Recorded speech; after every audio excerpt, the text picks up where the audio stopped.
Imagine walking through the narrow, cobblestone streets of Florence in the 15th century. The air is thick with the scent of fresh bread and the sound of chattering merchants. But amidst this bustling city, there is a group of people whose words carry more weight than gold. They are the lawyers, and their influence on the city's politics and society is profound. Lauro Martines, a historian with a keen eye for detail, delves into the world of these lawyers in his groundbreaking book, Lawyers and Statecraft in Renaissance Florence. Martines begins by making a bold claim. The Republic of Florence didn't just honor its lawyers with high political positions. It did so because these lawyers were the best equipped to handle the city's complex political landscape. Their training in law and rhetoric made them indispensable in debates, negotiations, and diplomatic missions. But how did Martines come to this conclusion? He didn't just pull it out of thin air. Martines spent years poring over the State Archives of Florence, digging through mountains of documents, from public and private correspondence to notarial records and guild minutes. He discovered that the lawyers of Florence were not just scholarly figures, but powerful actors in the city's political drama. Martines points out that the 15th century was the golden age for lawyers in Florence. They were constantly found in the highest echelons of power, such as the Signoria, the city's main executive body, the legislative councils, and the diplomatic service. Their role was not just to advise, but to actively shape the city's policies and decisions. However, Martines was not content with just describing the lawyers' influence. He wanted to understand why they held such power. He rejected the common approaches of historians of ideas, who often treated humanists and lawyers as isolated thinkers. Instead, he focused on the social and political context in which these lawyers operated. For Martines, it was crucial to see lawyers as part of the broader social fabric of Florence, connected to the city's leading families and political groups. One of the key aspects of Martines's approach is his emphasis on the lawyer's professional background. Unlike the humanists, who were often celebrated for their original ideas, most Florentine lawyers were practical men. They didn't create new theories of law, but were experts in applying existing legal principles to real-world problems. This practical knowledge made them invaluable to the city's government. Martines also explores the organization of the Guild of Lawyers and Notaries, a powerful institution that regulated the legal profession. In the 14th century, the guild had a large number of members, but by the 15th century, the number of lawyers had decreased significantly. Despite this, lawyers continued to hold a disproportionate amount of power within the guild and the city's government. Martines argues that this was due to their education, social connections, and the prestige of holding a doctoral degree in law. But Martines doesn't just focus on the lawyers. He also examines the role of notaries, who were essential to the city's administration. Notaries were responsible for drafting and certifying documents, and they played a crucial role in the legal system. Martines acknowledges their importance, but also points out that notaries were often criticized for being dishonest and incompetent. This criticism, however, may have been more about the nature of their work, which was often more visible and subject to scrutiny than that of lawyers. In the end, Martines's book is a vivid portrait of the world of Florentine lawyers in the Renaissance. It shows how their expertise in law and rhetoric, combined with their social and political connections, made them key players in the city's governance. Through his meticulous research, Martines brings to life a world where words had the power to shape the future of a great city. In the bustling city of Florence during the 1400s, the role of lawyers and notaries was essential for the city's functioning and growth. Notaries, in particular, were like the city's memory keepers. They managed the archives, which were crucial for keeping track of all the important documents and transactions, both public and private. Without these notaries, the city would have had a hard time remembering its history and managing its affairs. Lawyers, on the other hand, were the city's problem solvers. They were often called upon to give advice on a wide range of issues, from public finance to international relations. The city's leaders, known as priors, would gather lawyers and other important citizens to discuss and decide on matters like taxation, laws, and relations with other cities and states. These meetings were like brainstorming sessions where the best ideas and solutions were sought. Lawyers were also crucial in the world of diplomacy. They were often sent as ambassadors to represent Florence in other cities, especially to the papal court. Their skills in rhetoric and their high status as knights made them ideal for such important missions. Many lawyers also served in local positions, such as rectors and podesta, where they gained valuable administrative experience. This experience helped them when they were appointed to important positions within the city, like the Eight for Security Auto di Guardia, and the Defenders of the Laws Conservatori del Legge. One of the key roles of lawyers was to provide legal opinions, known as consilia sapientum, which were meant to be impartial and objective. These opinions were used to resolve disputes that were too complex for quick solutions. The government even created a special position, the sapiens communis, to handle these requests. These opinions were binding in some courts but not in others, depending on the context. For example, in the courts of the Podesta and the Capitano del Popolo, the opinions were legally binding, but in other executive bodies they were more like recommendations. The Florentine legal system faced many challenges, especially when it came to interpreting the city's laws. The Statuta, the main collection of laws, was often ambiguous and outdated. To deal with these issues, lawyers had to use their knowledge of Roman and canon law, which was considered more universal and consistent. They applied these higher laws to fill in the gaps and solve problems that the local laws couldn't address. The relationship between the ius commune common law and the ius proprium local law was a complex one. Some historians see the ius commune as a safeguard against abuse of power, while others see the ius proprium as a way for cities to assert their autonomy. In Florence, the two systems were often complementary, with the ius commune filling in the gaps in local law and providing a broader framework for legal reasoning. To become a lawyer in Florence, one had to earn a doctoral degree in jurisprudence from a university. This degree was highly respected and was the main requirement for practicing law. While there were some lawyers who were experts in Florentine law, most learned the local laws through their practice. The universities focused on teaching Roman and canon law, which were considered the foundations of legal knowledge. The process of giving legal opinions was highly structured. Lawyers were required to present their arguments in a specific format, including the presentation of opposing arguments and their refutation. This ensured that the opinions were transparent and fair. The opinions were then stored in the Guild of Lawyers and Notaries, creating a sort of living body of local case law. Despite the importance of legal opinions, they were not considered sources of law like modern case law. However, they were still influential, and later lawyers often referred to earlier opinions when interpreting the Statuta. The Statuta itself was rarely updated, even as the city changed. This meant that lawyers had to continuously reinterpret the laws to keep them relevant. In the end, the symbiotic relationship between lawyers and notaries, along with their roles in government and public life, was crucial for the success and stability of Florence. Their expertise and dedication helped the city navigate the complexities of medieval and Renaissance governance. In the bustling city of Florence during the Renaissance, the role of jurists was far from being rigid and formal. According to historian Lauro Martines, these jurists were quite flexible, allowing them to tailor their legal advice and interpretations to fit specific situations and needs. This flexibility gave them the power to align their opinions with their personal and political preferences. Before 1434, when the Medici family began their rule, these jurists didn't seem particularly interested in boosting the power of the government. However, after 1434, they played a significant role in centralizing power in the hands of the Medici, often at the expense of the traditional legislative powers. Martines explores how these jurists helped to create a political system that bridged the gap between the self-governing city-states, or communes of the Middle Ages, and the princely states of the Renaissance. They provided legal justifications for the expansion of executive power, sometimes even encroaching on the judicial system. This shift was crucial in the development of what Martines calls the state, a concept that is central to the final part of his book. The idea of the state in Renaissance Florence was quite different from the modern concept. Today, we think of the state as a sovereign entity with clear boundaries and a monopoly on the use of force.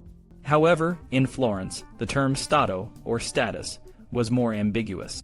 It could refer to the city's welfare, the government itself, or even the ruling group in power. The elite citizens of Florence often spoke of having, holding, or losing the state, treating it almost like a piece of property. This personal and possessive view of power was very different from the impersonal and abstract idea of the modern state. Martines notes that the Florentine jurists were not forward-thinking philosophers or theorists. They were practical men who saw the state as something tangible and closely tied to those who held power. This view was shaped by their cultural and linguistic habits, where the state was not a public trust but a personal possession. The elite citizens of Florence, much like the political bosses in Chicago during the 20th century, had a visceral and immediate connection to power. In the broader context of European history, the idea that the modern state emerged around 1500 was a popular belief in the mid-20th century. Martines, influenced by the work of Francisco Urquell, saw the progression from the self-governing communes to the princely states of the Renaissance as part of this evolution. However, he also recognized that the modern state, with its clear separation of powers and centralized authority, did not fully take shape in many parts of Europe until much later. The jurists of Florence used legal concepts from the ius commune, a body of law derived from Roman law, to justify the city's authority over its territory. They often referred to Florence as a civitas superior, a superior city with wide-ranging powers, similar to the authority of the Roman emperor. This allowed Florence to enact laws, collect taxes, and regulate trade within its domain. However, these jurists also recognized limits to Florence's power, insisting that the city could not unilaterally disregard agreements or ignore the rights and privileges of its subjects. The work of jurists like Bartolus of Sassoferrato was crucial in shaping these legal formulations. Bartolus's ideas about jurisdictional sovereignty, which elevated the city to the status of a prince, were used by Florentine lawyers to justify the city's authority. However, these same lawyers also used Bartolus's principles to ensure that the government remained accountable and could not act arbitrarily. Despite their significant contributions to the development of the Florentine state, the jurists were not simply tools of the ruling elite. They maintained a degree of independence and often used their legal expertise to balance the interests of the government with the rights and needs of the people. This nuanced view of the role of jurists in Renaissance Florence has reshaped how historians understand the political and legal dynamics of the period. The work of Lauro Martines and other historians like Paolo Grossi has challenged the traditional view of the state's origin. Grossi argues that medieval civilization was stateless, and that the search for the roots of the modern state in medieval law can be misleading. Instead, he emphasizes the unique legal and social structures of the medieval world, which were very different from the centralized and legislative systems of modern states. This shift in perspective has influenced current research, which now focuses more on the decentralized and adaptive nature of Florentine governance. The relationships between Florence and its dependent communities were characterized by negotiation and mutual interests, rather than a top-down exercise of power. This approach has provided a more nuanced and accurate understanding of the political and legal landscape of Renaissance Italy. The jurists of Florence, with their ability to navigate and shape the legal and political landscape, played a crucial role in the evolution of the city-state. Their work not only supported the expansion of executive power, but also helped to maintain a balance that allowed for the coexistence of central authority and local autonomy. This complex and dynamic relationship is a key part of the story of how Florence transformed from a medieval commune into a Renaissance principality. In the 15th and 16th centuries, Italy was a patchwork of city-states, each with its own rulers and laws. This period, according to many scholars, marked a time of decline, especially for the cities that once thrived as independent republics. One such scholar, Esbricoli, believed that during this era, the cities lost their autonomy and fell under the control of powerful families, tyrants, and princes. This shift also affected the legal profession. Previously, lawyers and jurists played important roles in politics and governance. They were respected for their knowledge and often helped shape the laws and policies of their cities. However, Esbricoli argued that during this period, these jurists became more like hired hands, focused on making money and less concerned with the broader issues of justice and governance. Esbricoli's view contrasts sharply with that of another historian, Martines. While Esbricoli saw the legal profession as declining, Martines admired the role of Florentine jurists in expanding the power and legitimacy of the state. Martines believed that these jurists were instrumental in building the foundations of modern statecraft, even more so than famous political thinkers like Machiavelli. This difference in perspective stems from their different starting points. Espricoli, influenced by the humanist critique of the legal profession, saw the 15th and 16th centuries as a regression from the golden age of Italian jurisprudence. Martines, on the other hand, saw these jurists as pivotal in the development of a strong, centralized state. One of the key areas where these differing views play out is in the interpretation of legal opinions, or consilia. These consilia were written by jurists to provide legal advice on various issues, from property disputes to political matters. Espricoli saw these consilia as evidence of the legal profession's decline, but for Martines, they were a rich source of insight into how jurists helped shape the power of the state. To understand this better, let's look at a specific example involving the city of Castiglione Fiorentino, a small town that came under the control of Florence in 1384. When Castiglione agreed to be ruled by Florence, they were promised certain protections, including exemption from most taxes. However, Florence soon began imposing new taxes on Castiglione, leading to protests and legal disputes. In one such dispute, the Florentine government asked a jurist named Alessandro Bensiveni to provide a legal opinion on whether Florence had the right to impose new taxes, called gabelles, on Castiglione. Bensiveni argued that Florence could indeed impose these taxes, because of its authority over Castiglione. He reasoned that as the ruling power, Florence had the right to collect taxes for public works, and the defense of both Castiglione and Florence. He also pointed out that the immunity from taxes granted to Castiglione was not specific enough to cover these new taxes. Bensiveni's opinion was backed by other jurists, but it was not the only view. Another jurist, Niccolini, wrote a different opinion around 1438 to 1440.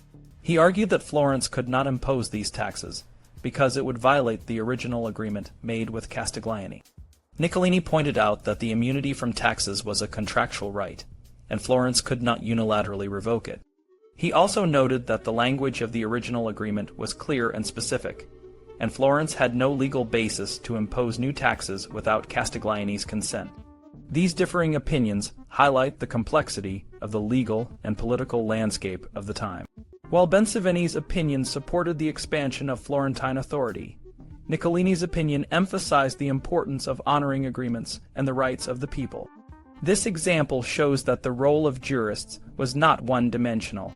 They often had to balance the interests of the state with the rights of the people, and their opinions could vary widely depending on their interpretation of the law and the specific context of the dispute. The study of these consilia has become increasingly important for historians.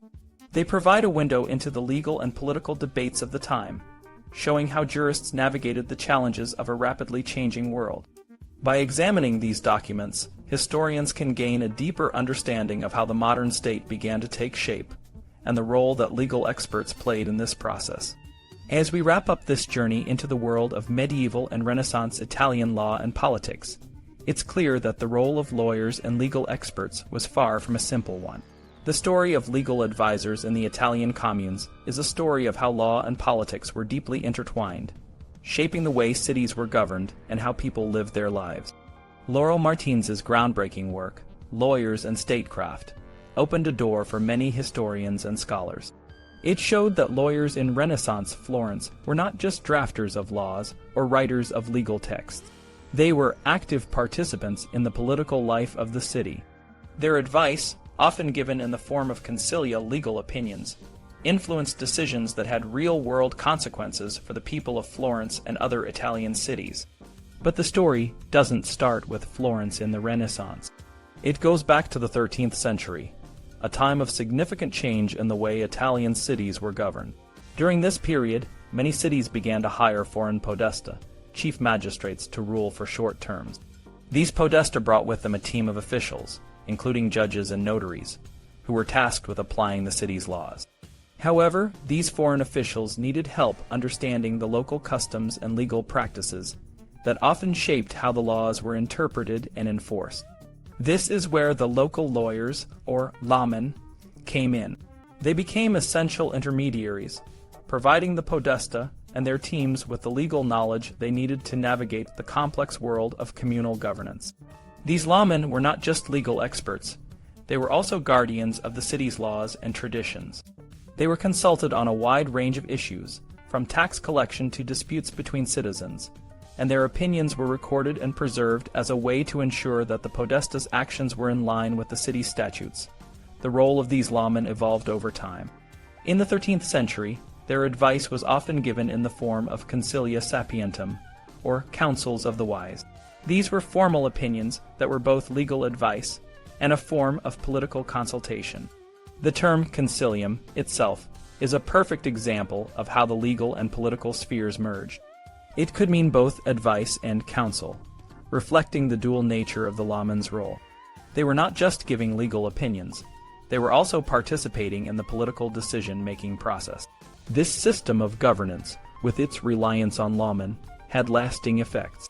It helped to create a more professional and standardized approach to law and governance, which continued into the Renaissance and beyond. The lawmen of the 13th century laid the groundwork for the sophisticated legal and political systems that would develop in the centuries to come. Today, as we look back on the work of scholars like Martines and others, we see that the story of law and politics in medieval and Renaissance Italy is not just a story of laws and legal texts.